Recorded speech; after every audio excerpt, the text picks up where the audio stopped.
Bismillahirrahmanirrahim. Innal hamdalillah nahmaduhu wa nasta'inuhu wa nastaghfiruh wa na'udzu billahi min shururi anfusina wa min sayyiati a'malina. May yahdihillahu fala mudilla lahu wa may yudlilhu fala hadiyalah. Wa asyhadu an la ilaha illallah wahdahu la syarika lah wa asyhadu anna Muhammadan 'abduhu wa rasuluh. Amma ba'd. Rabbi shrah li sadri wa yassir li amri wahlul 'uqdatam min lisani yafqahu qawli. Rabbi zidni ilma warzuqni fahma. Allahumma inna nas'aluka ilman nafi'a wa rizqan tayyiba wa amalan mutaqabbala. Assalamualaikum warahmatullahi wabarakatuh. Apa khabar sidang pendengar dan penonton yang dirahmati Allah Subhanahu wa taala? Mudah-mudahan semuanya berada di dalam keadaan yang sihat sejahtera hendaknya dan dirahmati Allah Subhanahu wa taala sentiasa. Alhamdulillah, pada malam ini sekali lagi kita bertemu dalam program e-hadis kita, Anjuran Pergas, yang bersiaran langsung dari Paradise at Pergas. Dan alhamdulillah, pada malam ini ialah sesi kita yang ketiga dan yang terakhir bagi perbincangan hadis kita yang ke-19. Sesi yang pertama, sesi yang kedua, kita telah membincangkan tentang ihfazillah yahfazka. Ingat lagi, saya harap masih lagi diingat. Okey, iaitu jagalah Allah, maka Allah Subhanahu wa taala akan menjaga kamu. Pada sesi yang kedua, kita ada membincangkan tentang memohon kepada Allah dan juga memohon pertolongan kepada Allah. Ada dua perkara, satu tentang doa, satu tentang pertolongan. Jadi pada malam ini kita akan menyimpulkan perbincangan hadis tersebut dengan pengakhiran daripada pesanan Nabi sallallahu alaihi wasallam. Baik, di akhir hadis kita yang ke-19 malam ini, Nabi sallallahu alaihi wasallam menutup sabda baginda dengan satu perbincangan yang sangat menarik. Seorang hamba yang meletakkan dirinya ataupun kebergantungan dirinya kepada Allah Subhanahu wa taala pasti akan menyerahkan setiap urusan kehidupannya kepada Allah Subhanahu wa taala. Jadi di sini kita lihat Nabi sallallahu alaihi wasallam memberikan kepada kita dengan satu lagi pedoman yang mana Nabi pesan. Nabi kata, wa'lam, ketahuilah, annal ummata, bahawasanya jika sekiranya satu umat ini lawijtama'at ala ayyanfa'uka, okey, jika sekiranya mereka itu berkumpul untuk memberikan manfaat kepada kamu bisyai'in, dengan sesuatu, lam yanfa'uka illa bisyai'in qad katabahu Allahu laka wa in ijtama'u ala ay yadurruka bisyai'in lam yadurruka illa bisyai'in qad katabahu Allahu 'alaik rufi'atil aqlam wa jaffatis suhuf. Saya berikan pada dua bahagian tentang sabda Nabi sallallahu alaihi wasallam itu tadi. Yang pertama, Nabi sallallahu alaihi wasallam mengingatkan kepada kita bahawa ketahuilah, walau seluruh umat mereka ini bersatu untuk memberikan manfaat kepada kamu, okay, maka mereka tidak akan dapat memberikan manfaat tersebut melainkan dengan sesuatu yang telah Allah tetapkan bagi kamu. Ini berkaitan dengan manfaat. Baik, seterusnya, yang kedua, Nabi SAW ingatkan kepada kita, dan seandainya mereka, iaitu kumpulan tadi, umat tadi, mereka bersatu untuk memberikan mudarat. Mudarat maksudnya bahaya ataupun ingin mencederakan, ingin melakukan sesuatu yang menyakitkan seseorang. Itu kepada kamu, kepada kita, maka Nabi kata, mereka tidak akan dapat membahayakan kamu sama sekali, kecuali dengan sesuatu yang telah Allah tetapkan untukmu. pada bahagian kedua ini, ia membincangkan tentang mudarat. Jadi kita ada perkara yang berkaitan dengan manfaat, kita ada perkara berkaitan dengan mudarat. Apa pun yang penting di sini, Nabi SAW ingin mengingatkan kepada kita sama ada perkara itu berkaitan dengan manfaat maupun berkaitan dengan mudarat, ianya tidak akan terkena kepada seseorang hamba melainkan dengan apa yang telah ditetapkan oleh Allah Subhanahu Wa Taala, iaitu atau dengan kata lain dengan izin Allah Subhanahu Wa Taala.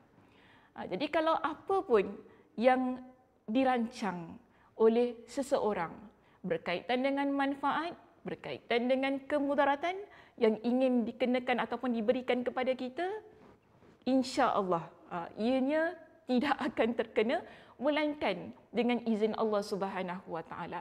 Kerana setiap sesuatu sama ada ia baik maupun buruk telah ditetapkan oleh Allah Subhanahu Wa Taala. Inilah yang kita panggil ia sebagai takdir Allah Subhanahu Wa Taala. Jadi ketetapan itu bermaksud di sinilah takdir Allah Subhanahu Wa Taala. Dan sebagai seorang yang beriman kepada Allah Subhanahu Wa Taala, kita ini ada kewajipan untuk beriman pada hal yang berkaitan dengan takdir. Inilah yang disebut oleh Nabi SAW di dalam rukun iman kita yang ke-6. Okey, kita pernah bincangkan tentang hadis ini. Boleh saya tanya kepada para penonton, letakkan di ruangan komen hadis berkaitan dengan keimanan pada takdir ini, ianya berada pada hadis yang keberapa dalam program e-hadis? Ingat ke tidak? Ia berada di hadis yang keberapa? Perlu diingatkan, malam ini kita telah membincangkan hadis yang ke-19. Jadi, dulu Ustazah pernah bincangkan tentang hadis berkaitan takdir. Makna kewajipan kita beriman pada takdir. Hadis itu berada di hadis yang keberapa? Boleh letakkan di ruangan komen. Jadi admin Ustazah juga boleh letakkan, sama-sama kita semak kembali hadis itu. Ada tak jawapan?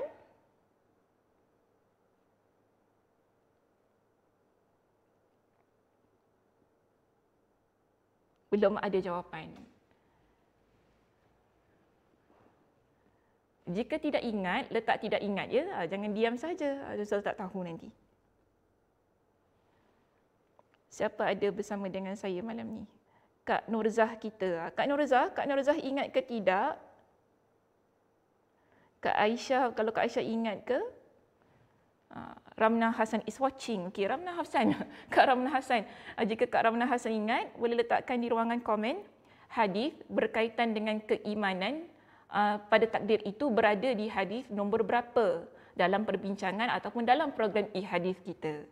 Sekarang malam ini kita dah masuk hadis yang ke-19 yang memiliki kaitan dengan hadis kita berkaitan dengan takdir. Okay, hadis itu riwayat Imam Muslim. Bagaimana?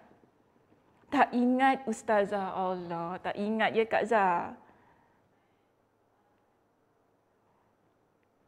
Satu orang pun tidak ingat. Ya ke? Kak Som ingat tak? Jauh sangat tu hadis tu. Tidak ada sesiapa yang ingin mencuba.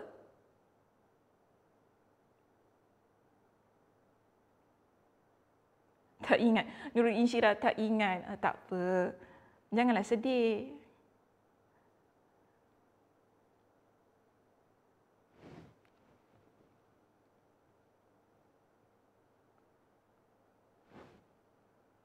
Tak salah hadis 13. Oh, Kak Som. Tak salah hadis 13. Okey, selain daripada hadis 13, hadis 13 bincang tentang apa ya Kak Som? Ustazah pun tak ingat dah. Hadis 13 je. Ya ke Kak Som? Jangan Kak Som. Macam lain je hadis tu. Bukan Kak Som, hadis 13 tu hadis bincang tentang persaudaraan iman dan Islam. Lambat sangat lah. Okey, jauh sangat hadisnya, iaitu hadis yang kedua. Okey, hadis yang kedua. Itu tahun berapa Ustazah Sakinah? Tak tahulah, Ustazah Muna tak ingat dah tahun berapa. Hadis yang kedua malam ni hadis yang ke-19 jauh sangat. Tapi tak apa, kalau tak ingat memang nak kena dengarkan kembali, ikuti kembali. Perlu cari kembali rakaman video Ustazah berkaitan dengan hadis kita yang kedua. Namun yang paling penting, hadis yang kedua ada menyebut tentang keimanan pada takdir. Nabi SAW dalam hadis ini tentang hadis malaikat Jibril, yang mana malaikat Jibril pernah bertemu dengan Nabi SAW dan bertanya ataupun meminta Nabi SAW mengkabarkan kepadanya tentang iman. Malaikat Jibril dia kata kepada Nabi, fa akhbirni 'anil iman, maka kabarkanlah kepada aku tentang keimanan. Nabi SAW pun menjawab, Nabi berikan 6 perkara. Nabi kata kepada malaikat Jibril yang didengari oleh keseluruhan para sahabat yang berada di majlis tersebut. Nabi kata, antu'mina billah, hendaklah engkau beriman kepada Allah, wa malaikatihi, para malaikatnya, wa kutubihi, kitab-kitabnya, wa rusulihi, para rasulnya, wal yaumil akhir, dan hari kiamat, wa tu'mina bil qadari khairihi wa syarrihi, dan hendaklah engkau beriman pada takdir Allah, sama ada yang baik maupun yang buruk. Jadi takdir Allah di dalam hadis itu, kita boleh fahami ia terbahagi kepada dua. Ada takdir yang baik, ada takdir yang buruk. Yang mana kedua-duanya wajib untuk kita beriman kepada Allah. Baik, para penonton yang dirahmati Allah, boleh berikan kepada saya contoh. Takdir Allah yang baik itu bagaimana? Takdir Allah yang buruk itu bagaimana? Letak di ruangan komen. Ni jangan cakap tak tahu pula. Takdir Allah yang baik itu bagaimana? Takdir Allah yang buruk itu bagaimana? Bagi contoh sahaja.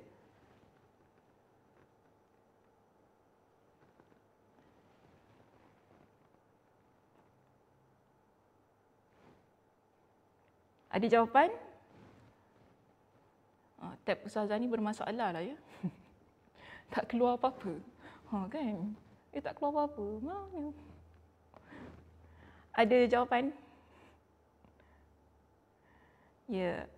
Assalamualaikum Ustazah. You're back. Thank you very much. Terima kasih. Ini kali pertama saya mengikuti kelas Ustazah online. Alhamdulillah. Mudah-mudahan dapat ikuti terus. Ikuti, like and share, pergas. Okey, macam tu. Like and share, pergas. Ada jawapan tak? Takdir Allah yang baik itu bagaimana? Takdir Allah yang buruk itu bagaimana? Contohnya. Contoh saja. Baik, Kak Som kata, takdir yang baik, hidup bahagia dunia dan akhirat. Okey, ada contoh yang lain? Takdir yang baik, hidupnya bahagia dunia dan akhirat. Okey. Lagi? Okey, kalau takdir yang buruk bagaimana?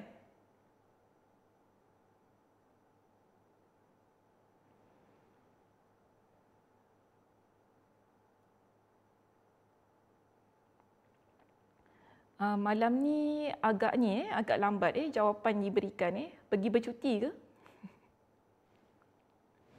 Pergi bercuti ke? Saya faham dah sebulan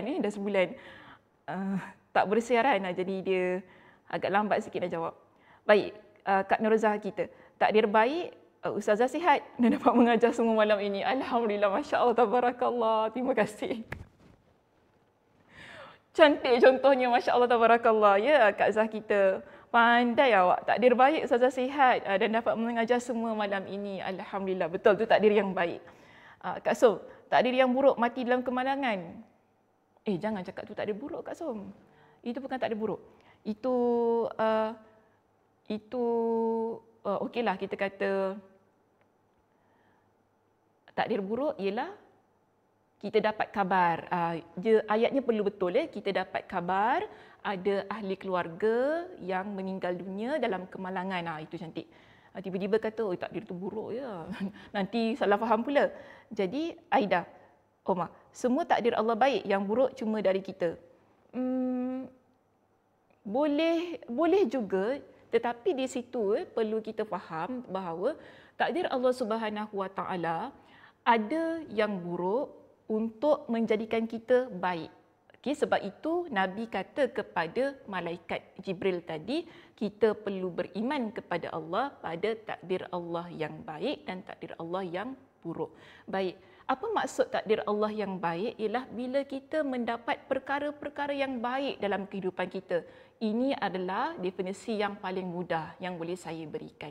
Kita dapat pekerjaan yang baik, kita ada ahli keluarga yang baik, Allah Subhanahu Wa Taala takdirkan kita memiliki kehidupan yang bahagia bersama dengan pasangan, ada zuriat keturunan yang soleh dan solehah. Ini semua adalah takdir Allah Subhanahu Wa Taala yang baik.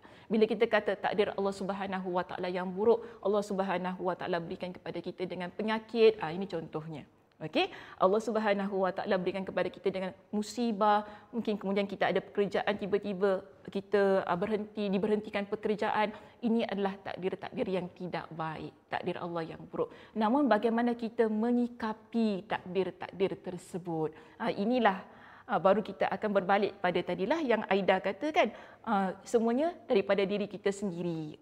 Bagaimana kita menyikapi takdir tersebut, baru tepat cara pandang kita ataupun cara kita memahami berkaitan dengan takdir itu. Apapun di sini, keimanan kepada takdir itu adalah wajib. Okay? Tidak kira sama ada yang baik maupun yang buruk, sebagaimana yang disebutkan oleh Nabi SAW di dalam hadis riwayat Imam Muslim itu tadi. Dan keimanan kepada takdir ini adalah sesuatu yang baik. Apabila kita dapat menjadi hamba Allah yang berlapang dada terhadap setiap sesuatu yang telah ditetapkan oleh Allah Subhanahu Wa Taala itu tadi. Maka sebab itu kalau kita lihat pada slide Ustazah yang berikutnya, Allah Subhanahu Wa Taala pernah mengingatkan kepada Nabi SAW di dalam ayat ini, iaitu surah At-Taubah ayat yang ke-51. Allah kata begini, "Qul la yusibana illa ma kataballahu lana." Katakanlah wahai Muhammad, tidak akan menimpa kami melainkan apa yang telah ditetapkan Allah bagi kami.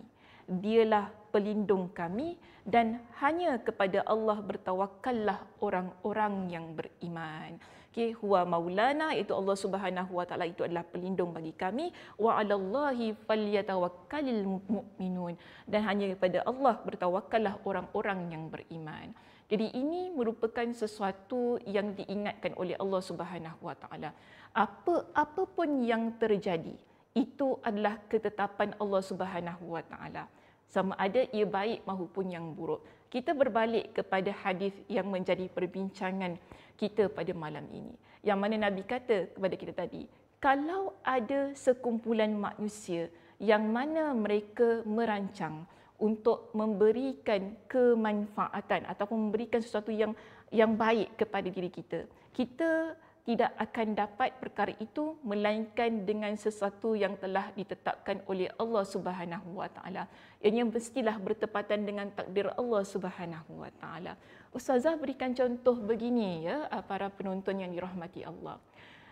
Mungkin kita dapat kabar begini. Kita dengar ada orang kata, Nah, kau tahu tak, aku dengar kan satu jemaah ni, masjid ni nak sponsor kau lah pergi umrah macam gitu kan. Ini adalah satu perkara yang baik. Oh, kita pun dah suka lah, ya Alhamdulillah ada orang nak sponsor kita pergi umrah kan. Satu jemaah tau, satu jemaah ni maknanya satu kumpulan jemaah. Mungkin ada 10 orang yang dia kata, ada 10 orang, aku dapat nama 10 orang nak sponsor kau pergi umrah. Ya Alhamdulillah. Itu adalah rancangan jemaah tersebut. Tetapi adakah ianya berlaku? Baik, dia begini. Namun kemudian Allah Subhanahu Wa Taala takdirkan hanya satu orang saja yang nak sponsor. Kalau satu orang nak sponsor, dia tak jadi. Kan nak pergi umrah sekarang bukannya murah, bukan macam kita nak pergi KL. Pergi KL pun mahal jugalah sekarang ni. Tapi nak kata kalau satu orang, rupanya satu orang saja yang boleh sponsor, yang lagi 9 tarik diri. Nampak tak? Ini maksud Nabi. bila ada orang yang merancang nak memberikan manfaat kepada kamu, manfaat itu tidaklah boleh kita peroleh melainkan dengan apa yang telah Allah tetapkan. Jadi Allah Subhanahu Wa Taala tetapkan hanya satu orang sahaja, walaupun yang merancang adalah 10 orang. Nampak ya? So kita kata itulah takdir Allah Subhanahu Wa Taala. Kita akan dapat hasilnya sebagaimana yang telah ditetapkan oleh Allah Subhanahu Wa Taala. Contoh yang lain, kita dengar ada orang ni dia nak buat jahat pada kita. Bukan satu orang tetapi ramai orang. Ada orang datang pada diri kita, "Ina, dahsyatnya aku dengar ada 20 orang tu kan, mereka rancang nak jatuhkan kau." Oh, kita pun dah jadi orang yang ketakutan. Kita jadi resah, tak dapat tidur. Betul ke orang tu nak jatuhkan aku? Betul ke dia nak fitnahkan aku? Namun Nabi SAW ingatkan kepada kita, orang yang beriman, mereka adalah orang yang beriman pada takdir Allah, iaitu ketetapan Allah Subhanahu Wa Taala. Mereka tahu bahawa apa jua yang dirancang oleh manusia, sama ada ianya baik maupun buruk, ia tidak akan berlaku. Dan kalau ia berlaku, ianya adalah atas takdir Allah Subhanahu Wa Taala. Ya begitu. Sebab itu ada sebuah kisah yang Allah Subhanahu Wa Taala rekodkan dalam Al-Quran. Allah Subhanahu Wa Taala ingatkan kepada kita tentang kisah ini ketika Nabi SAW dan para sahabat ditakut-takutkan oleh musyrikin Makkah tentang kekuatan, kehebatan, persediaan mereka untuk menyerang kerajaan Islam Madinah. Itu mereka kata kepada Rasulullah, "Takutlah engkau Muhammad, diorang tu dah kumpulkan bala tentera yang begitu ramai. Habislah engkau, habislah orang-orang Islam semua, matilah engkau." Tetapi apa yang berlaku pada, ataupun saya bukan berlaku, kita nak kata apa yang dirasai oleh Nabi SAW dan orang-orang yang beriman tatkala itu, pada waktu itu, pada situasi yang sedemikian. Allah Subhanahu Wa Taala kata pada kita dalam surah Ali Imran ayat 173, Allah kata alladzina qala lahumun nas, iaitu orang-orang yang berkata kepada mereka ini, innan nasa qad jama'u lakum, sesungguhnya orang ramai itu manusia ni telah berkumpul untuk menyerang kalian, fakhshawhum, takutilah kalian pada mereka.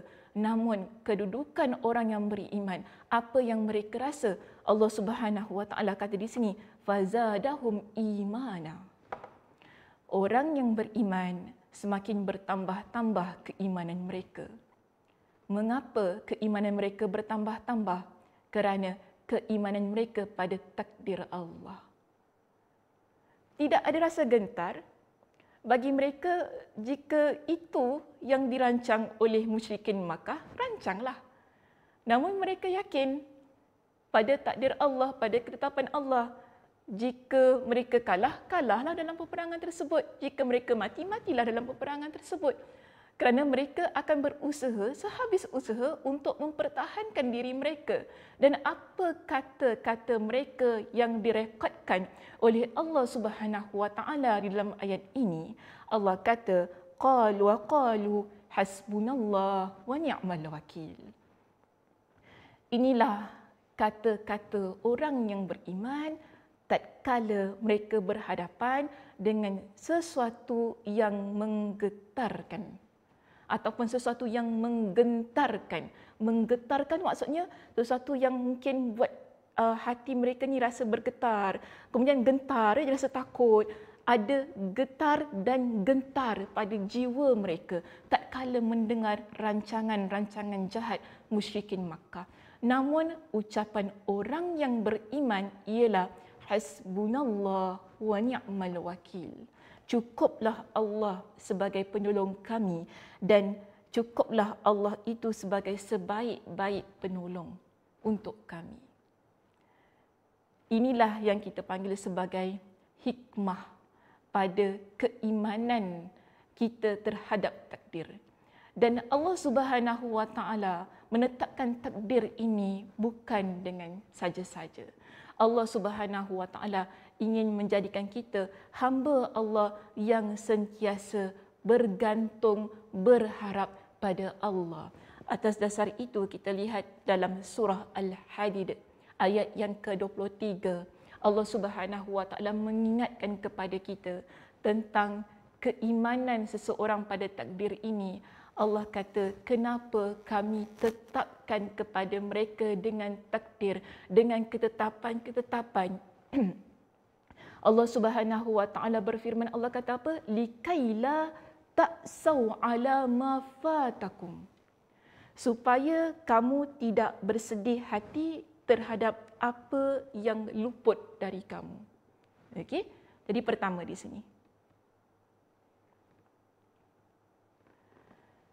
Supaya kita ini tidak jadi hamba Allah yang sedih pada apa yang hilang dari diri kita. Ini kita panggil sebagai takdir yang buruk. Saat kita berhadapan dengan takdir yang buruk itu, dia begini ya, contoh Allah Subhanahu wa taala ambil orang yang kita sayang dalam kehidupan kita. Allah Subhanahu wa taala daripada kita ni jadi orang yang bahagia, Allah takdirkan kita jadi orang yang mungkin derita. Daripada orang yang kaya, Allah takdirkan kita menjadi orang yang tiba-tiba muflis. Di sini Allah Subhanahu wa taala ingatkan kepada kita mengapa perkara itu ditentukan dalam kehidupan seseorang hamba, agar mereka tidak jadi hamba Allah yang berputus asa terhadap Allah. Takdir buruk itu akan menjadikan kita insan yang berusaha untuk terus dekat kepada Allah, untuk jadi hamba Allah yang sentiasa memperbaiki diri ke arah kebaikan. Ya, Allah Subhanahu wa taala takdirkan kita sakit, takkan kita nak duduk memeluk tubuh. Dah, aku dah sakit, nak buat macam mana? Dah takdir Allah. Dia bukan begitu. Tetapi Allah Subhanahu wa taala kata apa? Supaya kalian tidak bersedih dan supaya kalian tidak berputus asa. Bermakna kita berusaha untuk mencari penawar, untuk cari ubat agar kita kembali sembuh. Ya begitu. Allah Subhanahu wa taala mungkin takdirkan kita jadi orang yang susah, supaya kita jadi orang yang lebih berusaha. Berusaha bersungguh-sungguh. Kita dah berusaha, gagal, okey, usaha lagi. Gagal, usaha lagi. Dia begitu. Kita jadi hamba Allah yang cekal, menjadi hamba Allah yang jiwanya kuat, tabah. Demikian. Dan yang kedua, Allah Subhanahu wa taala ingatkan kepada kita, ketetapan takdir ini ditentukan dalam kehidupan manusia tatkala ianya adalah takdir yang baik. Orang ini Allah kata, wala tafrahu bima atakum, dan jangan pula terlalu gembira terhadap apa yang diberikannya kepada kamu. Allah Subhanahu wa taala takdirkan kita memiliki kereta contohnya. Allah Subhanahu wa taala takdirkan kita ada anak yang ramai contohnya. Allah Subhanahu wa taala berikan kepada kita dengan pasangan yang mungkin sweet, romantik dan sebagainya. Allah Subhanahu wa taala berikan kepada kita dengan ibu bapa yang baik, yang understanding. Contoh kan begitu kan? Kenapa Allah Subhanahu wa taala berikan semua itu? Untuk mendidik diri kita agar tidak menjadi hamba Allah yang sombong. Kerana kita tahu ini adalah takdir Allah yang baik untuk diri kita. Agar kita jadi hamba Allah yang bersyukur. Agar kita tak memandang rendah pada orang lain. Ketetapan takdir yang baik dan yang buruk ini ingin mendidik jiwa insan agar mereka ini kembali kepada Allah Subhanahu wa taala. Maka sebab itu di akhir hadis ini, iaitu hadis yang diriwayatkan oleh Imam Ahmad. Jangan lupa ya para penonton yang dirahmati Allah, pada hadis kita yang ke-19 ini ada dua hadis yang digabungkan. Pertama hadis riwayat Imam At-Tirmizi, kedua ialah hadis riwayat Imam Ahmad. Yang mana kedua-duanya memiliki maksud yang sama tetapi lafaz-lafaz yang berbeza. Pada hadis yang kedua dalam riwayat Imam Ahmad ini, Nabi SAW mengajarkan kepada kita bagaimana seseorang insan itu dapat berdamai dengan takdir hidupnya. Nabi SAW bersabda, setelah Nabi ingatkan kepada kita tentang ihfazillah, setelah Nabi SAW ingatkan kepada kita tentang minta pertolongan kepada Allah, Nabi ingatkan kepada kita tentang ketetapan-ketetapan Allah, Nabi juga ingatkan kepada kita bagaimana kita nak menghadapi ataupun berinteraksi dengan takdir-takdir, ketetapan-ketetapan ini yang ditetapkan dalam kehidupan kita. Jadi Nabi kata begini, wa'lam, ketahuilah. Ada di sini satu kunci yang sangat kuat Nabi berikan kepada kita. Nabi kata gini, wa'lam anna an-nasra ma'as sabri. Ketahuilah bahawa kemenangan itu ianya bersama dengan kesabaran. Okey? Kita ingin menjadi orang yang berjaya melalui setiap takdir dalam kehidupan kita ini. Kunci yang utama yang Nabi SAW ajarkan kepada kita ialah sabar. Barulah kita akan jadi orang yang menang, dapat keluar daripada takdir tersebut dengan bahagia. Kerana apa? Nabi ingatkan kepada kita, wa annal faraja ma'al karbi. Sesungguhnya kelapangan itu bersama kesempitan. Kita akan ada kehidupan yang sempit. Sebab hidup kita ni dia macam roda, ya, kita kena ingat. Dia berputar. Ada kala kita di atas, ada kala kita di bawah. Dia begitu kan? Atas, bawah. Okey? Kadang-kadang kita dekat atas, kadang-kadang kita dekat bawah. Jadi kita ni ada kalanya kita senang, ada kalanya kita susah.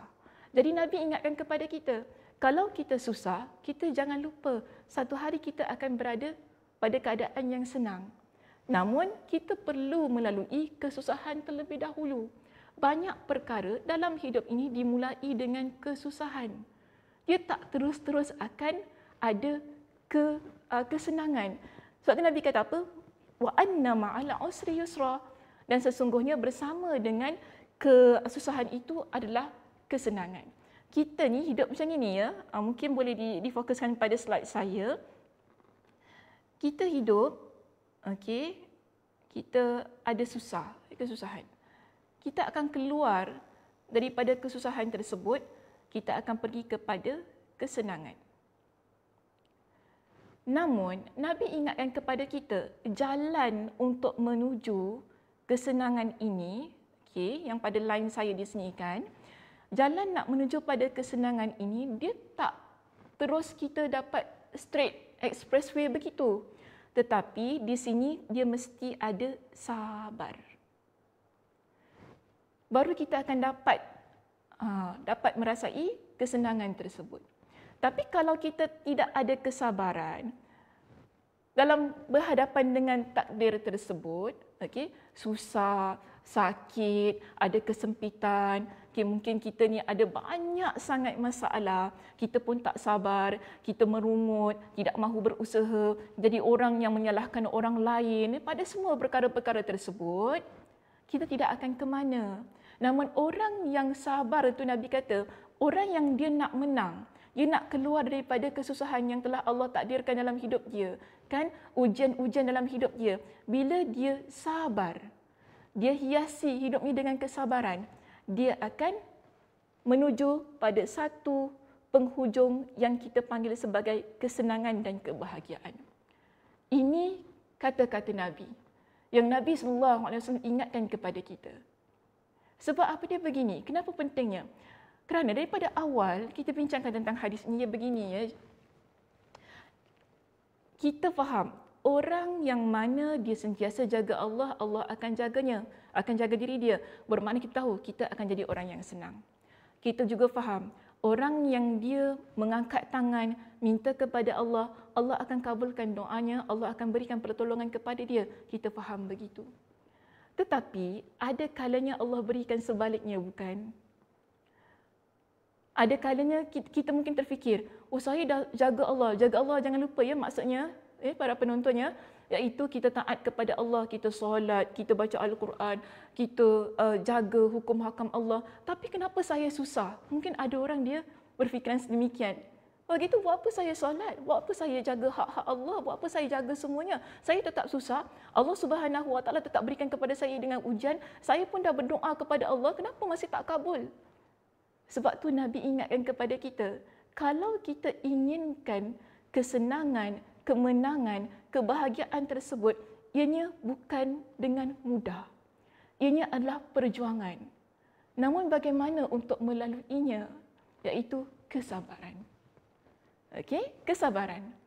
Sebab tu Nabi SAW ingatkan kepada kita, orang yang sabar ialah orang yang baik. Namun sebelum itu, di sini saya nak beritahu kekuatan dalam hidup kita saat berhadapan dengan takdir dan ketetapan dalam hidup kita ini, dia ada dua kunci sebenarnya.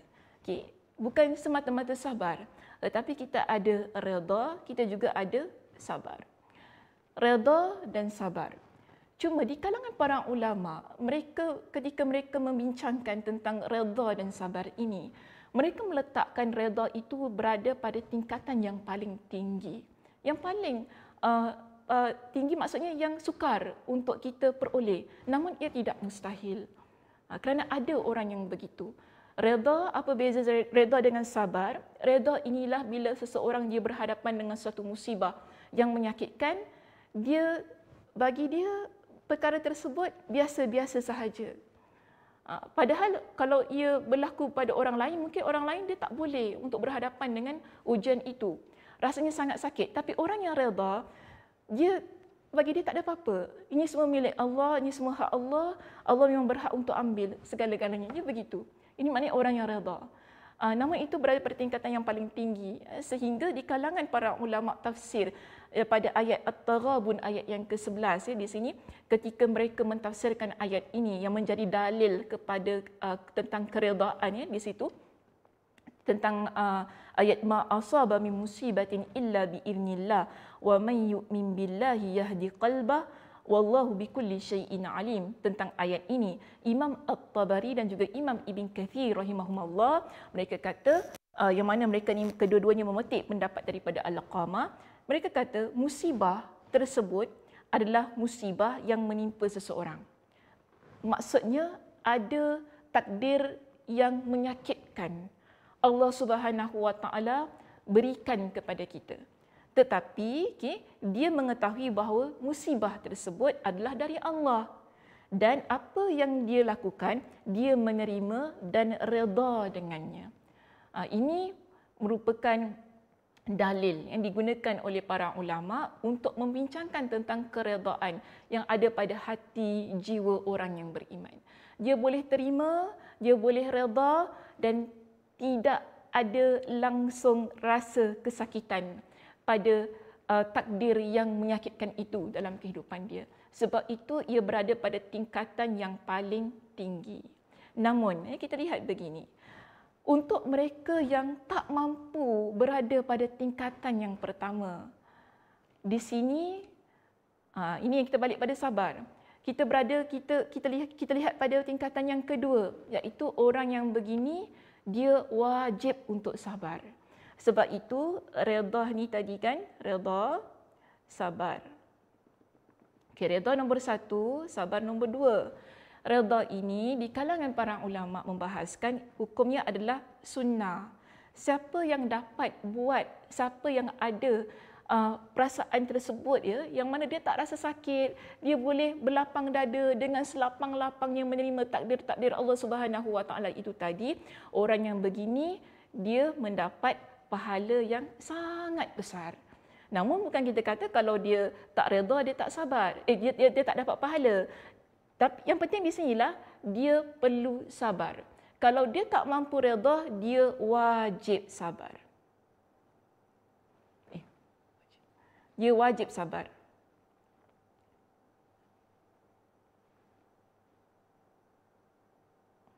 Okey, tak mampu redha. Okey, saya tak boleh, takkanlah mungkin orang kata saya tak boleh, takkanlah saya nak berlapang dada pada apa yang terjadi, takkanlah saya tak boleh rasa sakit. Okey, fine. Kita kata orang yang begini, kita masukkan dia pada kategori yang kedua, yang banyak sangat disebutkan dalam Al-Quran, yang banyak Nabi SAW sebutkan, yang mana merupakan ciri orang yang beriman juga. Bukan kita kata kalau tak redha tu tak beriman, bukan begitu.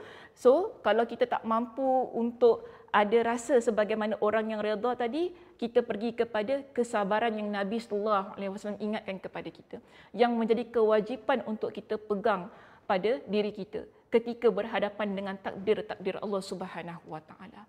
Maka di sini wajib seseorang itu dia meletakkan kesabaran dalam diri dia. Kerana apa? Dia begini. Setiap orang yang beriman, tatkala Allah Subhanahu Wa Taala berikan kepada dia dengan pelbagai macam ujian, jika dia menanggalkan pakaian kesabaran daripada diri dia, kita akan dapati dia jadi orang yang sangat beremosi. Dia akan jadi orang yang tak mampu untuk menjaga tindakan dia. Kan? Dia jadi orang yang mungkin bila dia dapat satu perkara yang tidak baik, mungkin dia akan mengatakan perkataan-perkataan yang tidak baik. Kerana apa? Dia tidak mampu sabar. Contoh lain, kita kata, kalau sekiranya dia berhadapan dengan ujian dalam kehidupan dia, mungkin dia mula menyalahkan orang lain. Sebab engkau lah yang jadi macam ini kan. Dia lupa untuk memuhasabah dirinya. So kita nampak di situ, orang yang begini bila dia lupa ataupun dia menanggalkan pakaian kesabaran daripada diri dia, dia akan cenderung untuk melakukan perkara-perkara yang tidak baik ketika dia berhadapan dengan takdir Allah Subhanahu Wa Taala itu tadi. Namun kalau orang yang dia ada kesabaran, berlaku sesuatu, bila dia nak ucapkan perkataan yang tidak baik, dia akan tahan. Walaupun rasanya sangat sakit. Beza dengan orang yang redha tau. Orang yang redha tu dia biasa je, dia okey je. Orang nak kata dia apa pun dia okey je. Alhamdulillah okey je orangnya. Tapi kalau orang yang sabar, dia masih lagi rasa sakit. Namun kenapa dia tak mengucapkan perkataan yang tidak baik? Kerana dia kawal. Dengan apa? Kesabaran. Contoh yang lain. Kenapa dia tidak buat perkara-perkara yang tak baik? Mungkin ada orang trigger dia. Ada orang buat perkara yang buatkan dia rasa marah. Okay?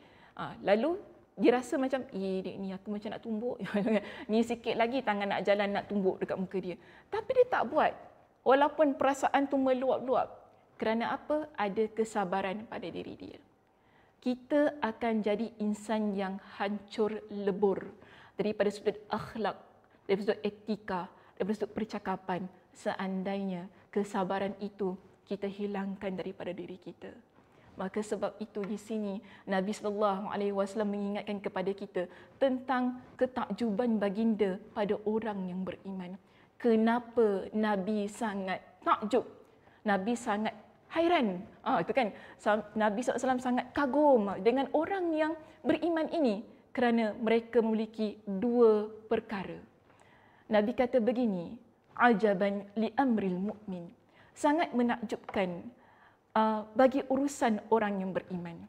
Urusan orang yang beriman, kita perhatikan ya, sabda Nabi SAW itu, urusan orang yang beriman bermakna di situ ada ketetapan dari Allah Subhanahu Wa Taala. Ada takdir Allah dalam setiap urusan kita. Tapi Nabi SAW kata kepada kita, sangat menakjubkan. Kenapa? Laisa zaka li ahadin ajaban li amril mu'min. Sangat menakjubkan urusan orang yang beriman kerana kesemua urusan mereka adalah baik. Nabi berikan kepada kita dengan dua keadaan. Pertama, in asabathu sarra syakara. Orang yang beriman, tatkala Allah Subhanahu Wa Taala berikan kepada dia dengan kegembiraan, kebahagiaan, perkara-perkara yang sangat menyukakan jiwa di hati dia, apa yang dia buat? Dia jadi orang yang syakara, iaitu orang yang sangat bersyukur kepada Allah. Fakana khairallah. Nabi kata, maka itu adalah baik untuk dia. Kemudian Nabi SAW berikan kepada kita dengan keadaan yang kedua. Kenapa Nabi sangat kagum dengan orang yang beriman ataupun dengan urusan orang-orang yang beriman? Nabi ingatkan begini kepada kita, in asabathu darra, jika sekiranya mereka ataupun dia ditimpa dengan kemudaratan. Bagaimana keadaan diri dia? Sabarah. Orang ini Nabi kata, orang beriman ini Nabi kata, dia adalah orang yang sabar. Fakana khairallah, maka itu juga adalah baik untuk diri dia. Kita ingat begini ya, bila kita, Allah Subhanahu Wa Taala berikan kepada kita dengan kebaikan bermakna takdirnya baik. Bagaimana cara kita berhadapan dengan takdir itu? Kita bersyukur kepada Allah. maka baiklah diri kita ini kerana kita dapat pahala sebagai orang yang bersyukur. Kemudian, bila Allah Subhanahu Wa Taala uji kita dengan sesuatu yang kita tak suka, sesuatu yang menyakitkan, sesuatu yang kita rasa kita tak boleh terima, kan? Dalam hidup kita ni ada banyak drama dalam hidup ni. Okey. So banyak sangat drama lah dalam hidup kita ni. Ada yang kita tak suka, tak boleh terima. Kadang-kadang sampai ayat kata dunia akhirat aku tak boleh terima. Macam gitu ya ayat kita. Namun orang yang begini dia meletakkan kesabaran. Orang yang dia sabar pada takdir Allah yang dia tak suka itu tadi, Nabi kata itu adalah perkara yang baik. Dapat pahala, dapat pahala. Okey? So dapat pahala pada dua-dua keadaan. Sebab itu Nabi ingatkan pada kita tadi yang menjadi kekaguman baginda. Takdir baik yang menimpa kita, kita syukur, itu baik untuk kita. Takdir buruk yang menimpa kita, kita sabar, itu juga baik untuk diri kita. Sangat mengagumkan. Kerana apa? Kedua-dua urusan itu akan menjadi tiket untuk diri seseorang mukmin melangkahkan kakinya ke dalam syurga Allah Subhanahu Wa Taala. Okey, baik. Pengajaran kita pada malam ini, saya nak tutup perbincangan hadis kita. Yang pertama, setiap sesuatu dalam kehidupan seorang Muslim telah ditetapkan oleh Allah Subhanahu Wa Taala. Yes, kita beriman tentang hal ini. Apapun tentang urusan kehidupan kita, baik maupun buruk, ianya adalah di atas ketentuan Allah Subhanahu Wa Taala. Namun, lupa pula saya nak sebutkan tadi, kita jangan hanya menghadapi takdir Allah itu begitu-begitu saja, kita perlu berusaha. Okey, kalau sekiranya kita dapat takdir yang baik, kita tak kata, oh gitu, oh alhamdulillah dapat takdir baik, kita menghentikan usaha kita untuk menjadi orang yang lebih baik. Dia bukan begitu. Kita perlu usaha lebih lagi. Ataupun kita kata ginilah, Allah Subhanahu Wa Taala berikan kepada kita dengan takdir yang tidak baik, mungkin sakit, kita ada kesusahan, adakah kita nak hadap begitu saja? Dah Allah nak berikan aku susah, nak buat macam mana? Dah Allah nak bagi aku sakit, nak buat macam mana? Hadap je lah, takdir Allah. Dia bukan begitu. Dia bukan semata-mata tentang takdir, tetapi ialah bagaimana kita berusaha untuk mengeluarkan diri kita daripada sebuah takdir yang tidak baik itu tadi kepada takdir yang baik. Itu juga yang diajarkan oleh Umar bin Al-Khattab kepada kita tatkala dia pergi kepada sebuah tempat. Tempat tersebut dia sampai di Syam. Bila sampai kat Syam itu, tiba-tiba kata tak boleh masuk Syam. Kemudian bila tak boleh masuk Syam tu, kata ada wabak. Umar memutuskan untuk pulang. Bila Umar memutuskan untuk pulang, Abu Ubaidah membantah keputusan Umar tersebut dengan mengatakan, wahai Umar, adakah kita nak lari daripada takdir Allah? Ucapan Abu Ubaidah begitu. Tetapi Umar kata kepada Abu Ubaidah, naam, ya, kita nak lari daripada satu takdir Allah kepada satu takdir Allah yang lain. Bermakna di situ, apapun yang terjadi dalam kehidupan kita, betul itu adalah takdir Allah. Tetapi kita juga perlu menjadi seorang hamba Allah yang berusaha agar kita mendapat takdir Allah yang telah Allah tetapkan. Takdir Allah yang lain yang telah Allah Subhanahu Wa Taala tetapkan bagi kehidupan kita. Tidak boleh hanya berpada, tidak boleh hanya tak apalah aku nak jadilah. Dia tak boleh begitu. Perlu berusaha ke arah yang lebih baik. Baik, seterusnya yang kedua di sini, manfaat dan mudarat tidak diperoleh melainkan dengan izin Allah Subhanahu Wa Taala. Apapun yang orang kata, apapun yang dirancang oleh sekumpulan manusia nak mengenakan kita lah contohnya, ataupun nak berikan manfaat kepada diri kita, kita kena ingat bahawa semua itu jika ia berlaku ataupun tidak berlaku, ia berlaku atas izin Allah. Kerana apa? Sebab dia begini, kalau kita dah dengar tadi kan, ada manfaat yang nak kita dapat, tapi kemudiannya tak jadi rancangannya kan, tak jadi pula, kata nak sponsor pergi umrah pun tak jadi. Kita akan jadi orang yang kecewa, disappointed. Alah, macam ni ke kawan, kata dia cakap ni tapi dia cakap gini, cakap lain. Kita akan rasa sedemikian.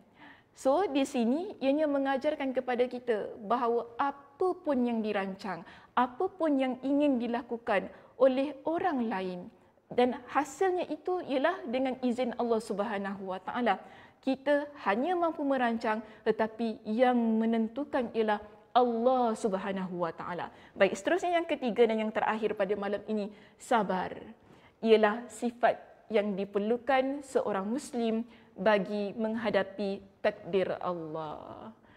Kita nak jadi orang yang kuat berhadapan dengan takdir Allah, seorang muslim yang berlapang dada, seorang muslim yang tenang, yang bahagia dalam kehidupannya ketika berhadapan dengan takdir baik dan takdir yang tidak baik itu tadi.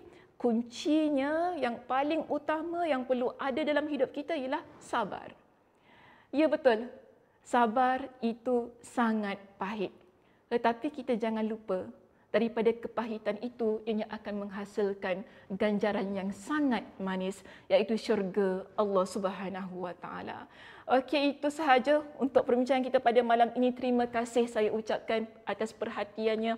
Mudah-mudahan apa yang telah diberikan sepanjang 3 sesi untuk hadis kita yang ke-19 mendapat manfaat untuk diri saya dan kita semua yang mengikuti pengajian e-hadis ini dan dapat kita amalkan bersama. Saya tutup pengajian pada malam ini dengan tasbih kafarah. Subhanakallahumma wa bihamdika asyhadu an la ilaha illa anta astaghfiruka wa atubu ilaik. Assalamualaikum warahmatullahi wabarakatuh.